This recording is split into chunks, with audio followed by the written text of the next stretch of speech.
জানতাম যখন আমি চাকরি করতাম যে আমি ওই চাকরিটা কিছুদিন করব, মানে 3 বছর কিংবা 4 বছর করে আমি আমার যে প্যাশনগুলো আছে সেটাকে এস্টাবলিশ করতে চাই। সো এটা আমি যখন চাকরিতে শুরুতে গিয়েছিলাম তখন থেকেই জানতাম যে না, আমি একটা সময় 3 বছর অথবা 4 বছর পরে আমি আসলে কন্টিনিউ করব না।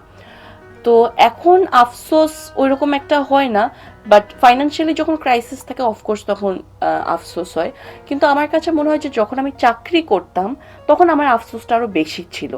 কারণ আমি যেই জিনিসটা ভালোবাসি, গান এবং ফুড নিয়ে কাজ করা, সেটাতে আসলে আমি মনোযোগ দিতে পারছিলাম না। সো তখন আমার কাছে আরও বেশি ফ্রাস্ট্রেটেড হয়ে গিয়েছিলাম। সো আমার কাছে মনে হয় যে না, এখন যে আফসোসটা আছে সেটা আসলে ক্ষণস্থায়ী, যে আচ্ছা টাকার একটা আফসোস, কিন্তু তখন যেই আফসোসটা ছিল সেটা দীর্ঘস্থায়ী আফসোস, যে আচ্ছা আমি কি করছি জীবনে, ঠিক করছি কিনা ভুল করছি।